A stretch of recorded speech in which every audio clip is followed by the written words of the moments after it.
What is Bitcoin? What is it backed by? What is it backed by? Who controls it? Who doesn't control it? Who would like to control it? These are the items that we're going to go over.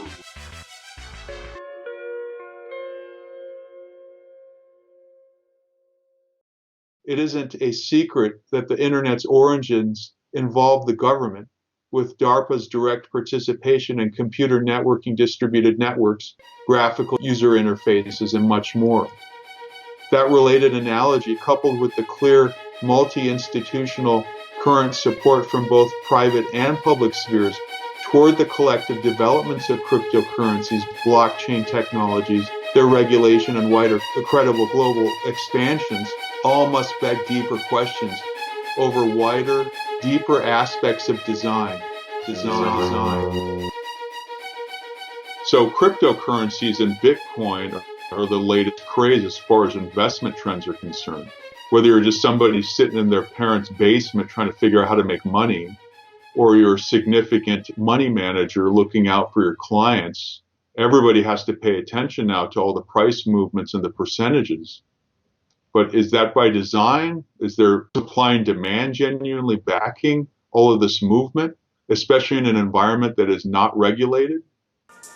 And if there's a sign that time is near, this could be it. So say we want to do $120. This is going to get you 0.5438 Bitcoin. The world's first, and so far only, Bitcoin ATM.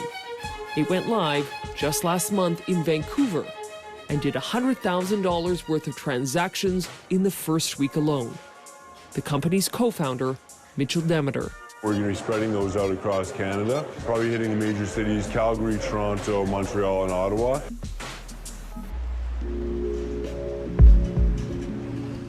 Currency expert Arvind Jan doesn't buy it.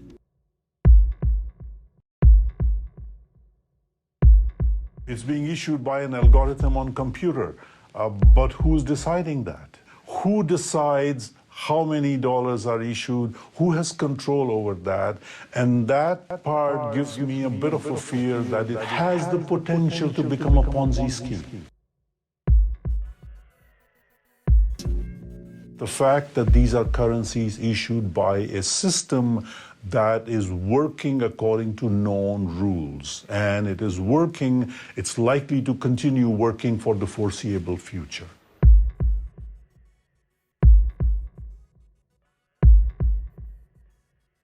Now, if you ask me what's going to be the value of Bitcoin in 1 year, I would say somewhere between $20,000 and $2,000. A bubble is not a stable situation. It's, in the long run, very unhealthy for the economies. And who's to say there won't be another digital currency in a month? What prevents somebody else from coming up and saying, my algorithm is even better than the Bitcoin algorithm? If somebody better comes along, there goes the value of Bitcoin. Still, the excitement for Bitcoin hasn't waned. The currency continues to grow. And for the true believers, it is the future.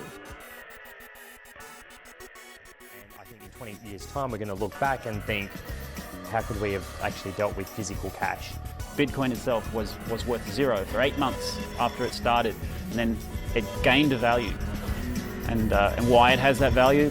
Well, it's one of those questions people ask when they first get into it. The first reaction is always like, what is that? And then you're like, oh, it's a Bitcoin machine. And they get so excited. They're like, really? That's a thing now? Yeah, it has no borders. The end game could be that it's an accepted worldwide currency.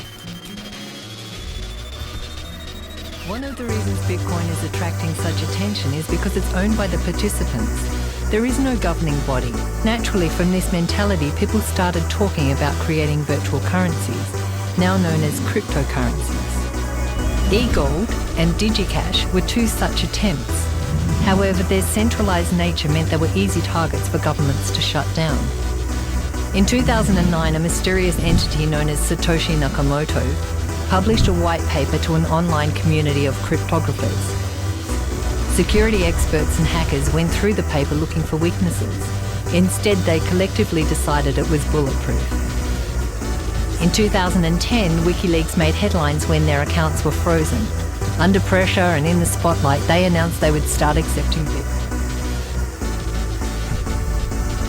Knowing the code was in its infancy, Satoshi responded with, "WikiLeaks has kicked the hornet's nest, and the swarm is headed towards us." Shortly afterwards, the lead developer Gavin Andresen told Satoshi he was going to a meeting with the CIA.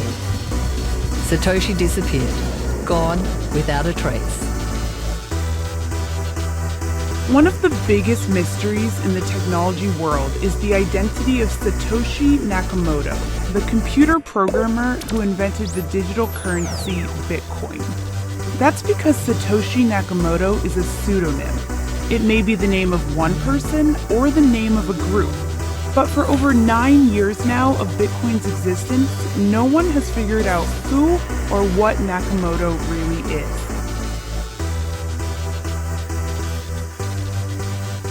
Something new happens, is the government likely to give it a nod or at least ignore it for a while, or is the government likely to come down and try to crush it because they're afraid of anything new and different? This is a monetary revolution. Bitcoin is the honest currency.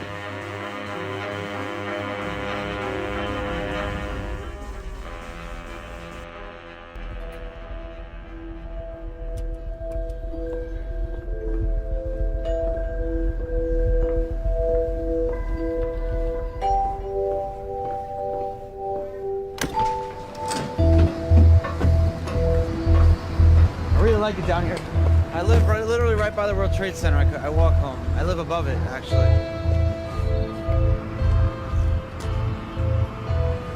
My ankle bracelet tells the government where I am every second of the day, any time of the day. But it's gonna come off when I go to prison, I think. And I don't think I'm wearing this in prison, so that's what the plan is for that. Closing numbers on the markets today. At one point, the market fell as if down a well. It was an historic day with Wall Street shaken to its very foundation. And even the health of the most trusted firms are now being called into question. We have former secretaries of Treasury who go from government to Wall Street, hundreds of millions of dollars.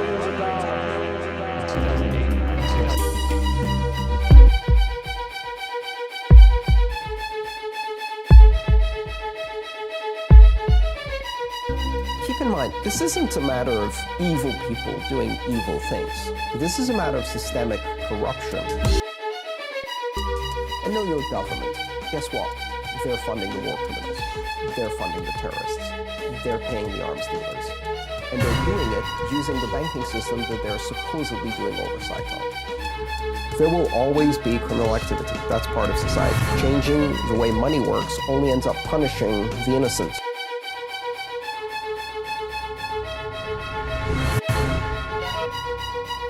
If the government can watch everything you do, if they can watch every time you spend money, their ability to control your behavior is enormous. And it will put people at the mercy of a system in which, at a flick of a binary switch, you can become a non-person. Went to the wrong website, attended the wrong protest, associated with the wrong political party, expressed support for the wrong idea. If you want to look for the genesis of cryptocurrency, it was the cypherpunk movement, growing out of a kind of a love of the internet and its possibilities, the discovery of cryptography and imagining that you could actually give birth to a new world, really, out of the internet. A world that lives outside of the nation state and outside the structures of power and the hierarchies that are associated with that. These people had talked about the need and the possibility for a digital currency that was anonymous or could be anonymized using cryptography. That's scenario A. Scenario B is a world in which we have a fully connected economy using a form of currency that is neutral, transparent, global, and open, belonging to everyone, requiring no qualification to enter or access the system, and not under the control of any government or bank. That's what Bitcoin offers. The cypherpunks that emerged in the early 90s were hyper concerned about privacy, about personal liberty, and a lot of people had come up with their own systems. Some of them came very close to happening. The one that probably came the closest was DigiCash from David Chaum. Privacy of payments is actually essential for democracy.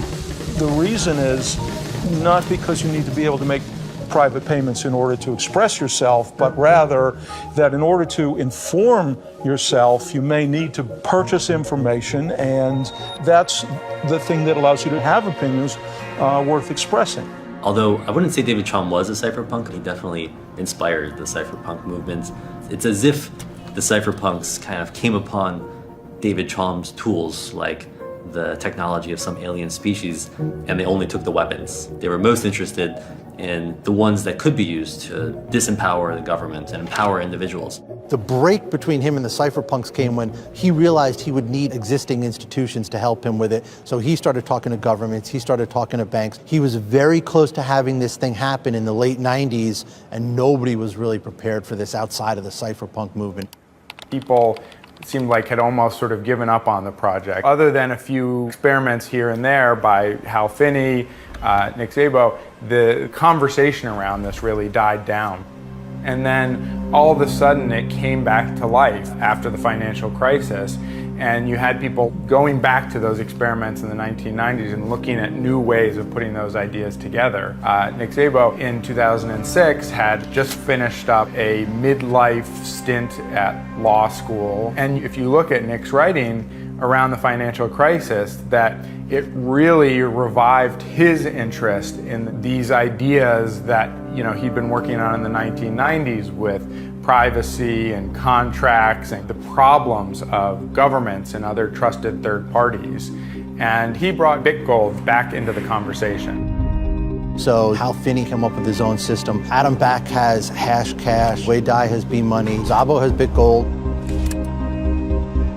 So what Satoshi did in 2008 was Satoshi took a lot of these ideas and made them work and created an encryption-based protocol. It's not really a currency, utilizing a ledger called the blockchain, allowing for many kinds of transactions to occur. Contracts, all kinds of things can be built into the blockchain. And it does this through a system of consensus building where multiple computers all participate in the management of the blockchain ledger, the kind of digital document, if you will, that keeps track of all the payments. Now, cryptocurrencies have been hitting all-time highs recently. Bitcoin spiked at $19,000, making it the fifth most valuable currency in circulation. But critics are warning that the crypto rush may be a bubble about to burst. So here's what you need to know about Bitcoin. Bitcoin has hit a financial milestone not reached in almost 4 centuries. It's taken over the title of biggest bubble in history from what was known as tulip mania in the Netherlands. Bitcoin's value has surged by around 60 times in the last 3 years. That's faster than tulip bulbs in the 17th century, which at one point were worth 10 years of a skilled craftsman's earnings. Back then, prices were driven by greed or a fear of missing out. But as more people bought into the bulbs for quick profits, a flurry of sales collapsed the price and left many with crippling debts. Bitcoin is being called the digital tulip of the 21st century as the same pattern emerges, a fear of missing out and new investors piling in. Critics say the perceived value of the currency, like the tulip, is being conjured out of thin air. But the ever-growing army of Bitcoin believers say it's here to stay, with an operational market in full flow round the clock and new places all over the world ready to accept the cryptocurrency as payment. Even a church in London is happy to accept donations of the virtual kind. With the size of the Bitcoin market already surpassing some countries' economies, including New Zealand, influential banks are being left behind. But as history shows us, boom is usually followed by bust, and soon it could be Bitcoin's turn to wilt or blossom. Because I wanted to protect people, because a crash is coming now, whether it's 6 months from now, 12 months, 36 months, no one knows. Warren Buffett said, if you listen to market forecasters, their only purpose is to make, people that tell fortunes look good, because they just don't know what's going on. But what I did try to prove in this book is what the facts are. So here's a couple things you should know. Number one, there's a new high on average every month. Most people have no clue. So you hear, it broke records, it broke records. We're in a situation right now that's very artificial. It's a situation where the feds around the world have been printing money. So nobody knows what's going to happen. There's this tremendous fear that's in the marketplace. So how concerned should people be? Well, Union O'Neill discussed the possible repercussions of a crash with a Bitcoin advocate. I do not believe this is a bubble, and it's just the beginning of an adoption rate of a technology. How damaging could the losses be, though, if prices suddenly drop? We have heard, people putting savings into it. It's so large now that it affects so many different things. If the prices did suddenly drop, would it be a catastrophe? Of course, that could be said for anything, really, if people are storing value in it that they can't live without. A lot of the crypto enthusiasts do say only invest money you can live without, and don't use any money that you're emotionally attached to. So that way, if it is in a volatile market, and that's what cryptocurrency is right now, it's extremely risky, it's highly volatile, and if you're emotionally attached to any value you put into it, you might be up late at night biting your nails. On the overall scale of things, if the cryptocurrency bubble does burst, and I understand there's a lot of different things would have to go wrong for that to happen, of course, would that have repercussions on the rest of the financial world and markets? Is it that big?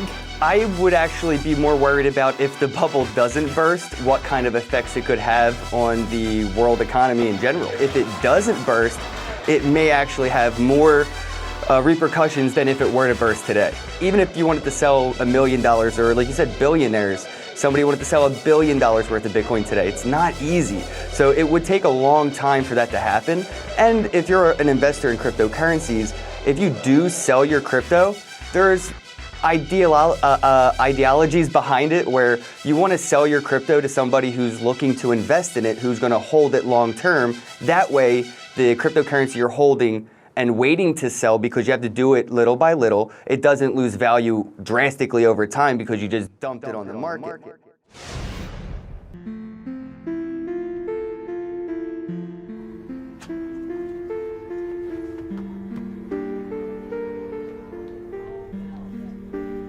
I understand it's something that is instantaneous online, and it can go from one country to the other, and they can have their money.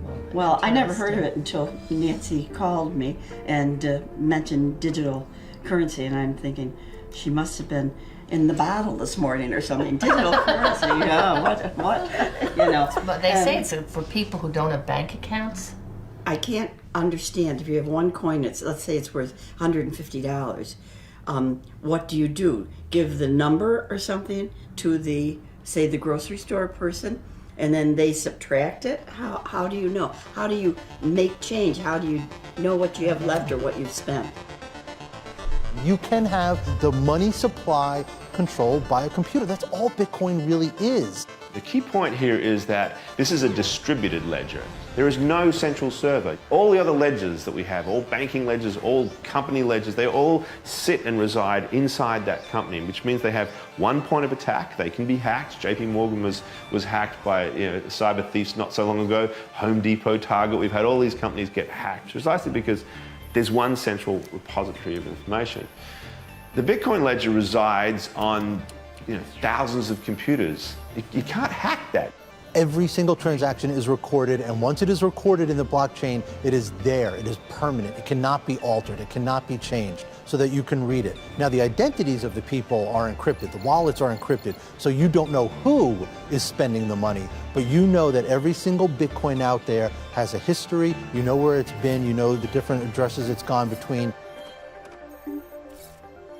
The most important pieces of the Bitcoin infrastructure are the miners. These are the computers that are tasked with maintaining the ledger of the blockchain, to verify the information, to update it, to make sure that this is trustworthy. So how do we incentivize them to do so? As they are going through the process of confirming transactions, they are simultaneously being subjected to a very, very difficult computing test. The Bitcoin core protocol is forcing them to look for a number. All of these miners are ultimately competing to be the one that receives that payout every 10 minutes. But really that's the secondary component. They're really being rewarded with Bitcoin for what is the more important task, and that is the validation and verification of transactions and the maintaining of the ledger.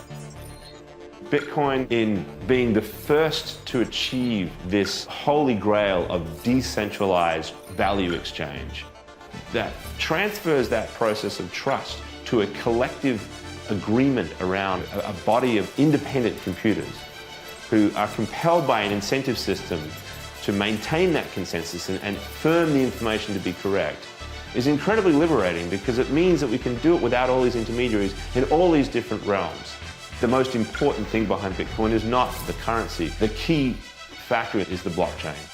Nobody expected. So what I wanted to show people was, look, when the crash comes, first of all, correction comes every year. I don't know if you remember last January, the world was ending, the market lost $2 trillion in January. It was the worst January ever. Yes, Do you I remember that. And we ended the year a total record-breaking year again. So obviously there are going to be corrections. They happen every year since 1900. The average one is 2 months long and it costs you 14% if you sell. But if you don't sell, you're fine. There's a bear market about every 5 years. We've gone 8 years without one. That's why I wrote this book, because I want to show you how to protect yourself when that bear comes, but more importantly, how to take advantage of it, because it is the greatest opportunity in your life to leapfrog from where you are to where you want to be. Let me explain why. If I told you, if your favorite car was, let's say, young man, what do you like? And you say, I love Ferraris, they're on sale for 50% off. You'd be pretty excited. The stock market's the only place when things go on sale for 50% off where everybody panics. See, Warren Buffett looks at it and goes, this is the greatest opportunity of my life. He tells everybody to do this. But in terms of cryptocurrencies, generally, I can say almost with certainty that they will come to a bad ending. Now, when it happens or how or anything else, I don't know. But I know this, if I could buy long-term puts, if I could buy a 5-year put on every one of the cryptocurrencies, I'd be glad to do it, but I would never short a dime's worth. Have you thought about trading the futures to take a negative position on Bitcoin? No. You would not do that? No. There's no reason. I get in enough trouble with things I think I know something about. Why in the world should I take a long or short position in something I don't know anything about? So, we don't have to know what cocoa beans are going to do or cryptocurrencies. We just have to focus on 8 or 10 stocks, that businesses basically that we think are decent businesses.